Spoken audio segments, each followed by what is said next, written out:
What's going on, everybody? It's your boy Naruto Explained here, bringing you guys another discussion for Boruto Naruto Next Generations, the manga. And for anime only fans, this is the time of the month where a lot of the content that you guys see on the channel is going to be spoiler heavy, so I thank you for your support. However, if you're still here, I'm assuming that you guys have read the latest Boruto manga chapter and you guys don't care about me talking about spoilers. So diving right in, I think that we need to have a conversation about Eida and the potential of her actually going up against Naruto. And I gotta say, for me, I think that having Eida versus Naruto would be something symbolic in a way. And I think that it's actually something where at first I was like, well, maybe Sasuke would make the best choice for going up against Eida, simply for the fact that Sasuke could be a matchup nightmare for Code. But then when you look at it from the other aspect right there, I think that just as Naruto put himself out there to fight against Delta, somebody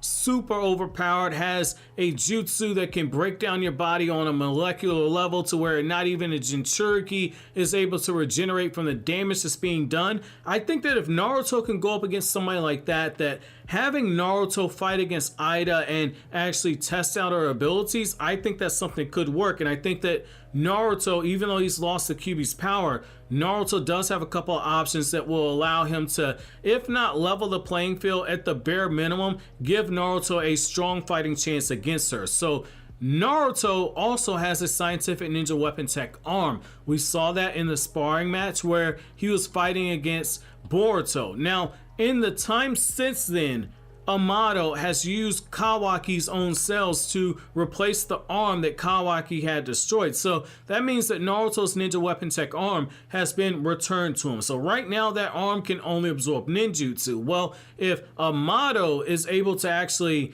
make these cyborgs that are far advanced and stronger than Jigen, there's no reason that we can't say that Amato can't look at the actual arm that Naruto has that's made by Katasuke and improve it. Because if you look at the chapter, Naruto says, hey, this ninja weapon tech arm that I used against you, Boruto, in the sparring match, well, it can only absorb ninjutsu. Right now, it can't actually fire it back. What's to say that Amato doesn't take a look at it, make some changes, and all of a sudden, it not only absorbs ninjutsu, but it fires back ninjutsu and potentially gives Naruto a boost as well. That's something right there to where I really think that we could be seeing something special from Naruto in that regard right there. And I think that if Eida, if she does use any type of ninjutsu based attacks, which it could make sense that she does, or any chakra based attacks, Naruto can use her own power against her. And so I think that when you have something like that, that really helps Naruto in that regard. Now, the other thing is that just as he fought against Delta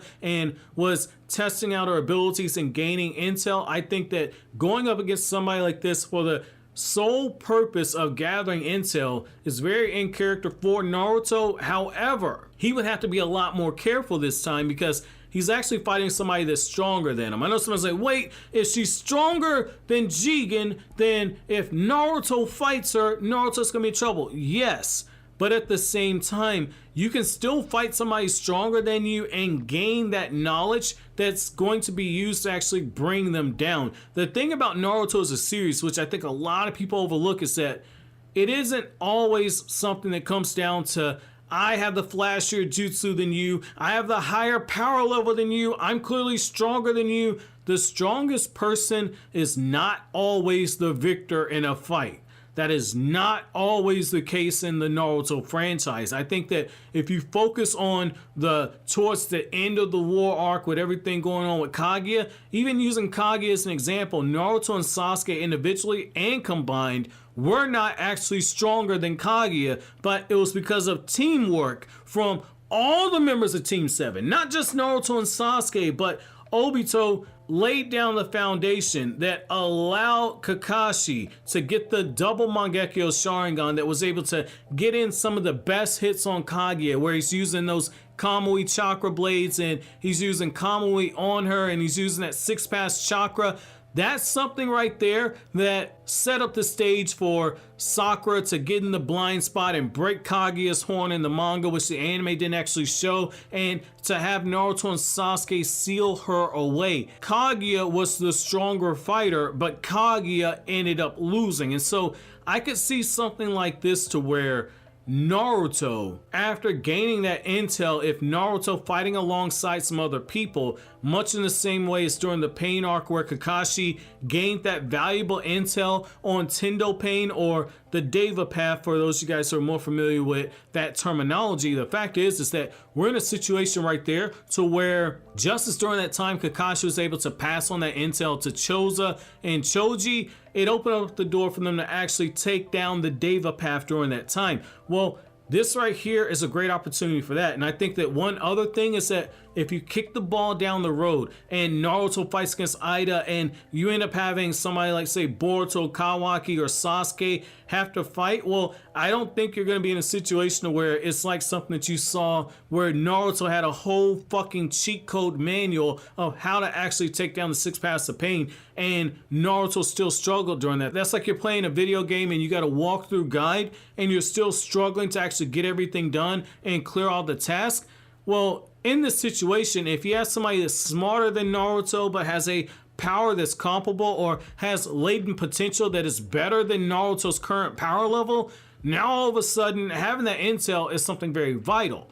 And I think that even if you say Boruto and Kawaki, they're not able to get stronger than Naruto, which I think that if that happens, everybody has the right to bitch if it happens right now. But if you say it's a team effort to actually bring her down or severely cripple her or force her to actually retreat, I think that if it's a team effort and a strategy and it's using that intel that Naruto struggled to gain, I think that is something that a lot of people be okay with. But I think one other thing though is that this gives us an opportunity to not only see where base Naruto is in terms of power, but we also get to see where Sage Mode Naruto is at this point, and we get to see if maybe Nature Energy and Frog Kumite, whether or not those types of attacks actually work in a similar way that they did against the Sasuke, where they did major damage in the case of nature-based attacks. I'm wondering if maybe something like this doesn't have some type of damage that's done on these cyborgs, because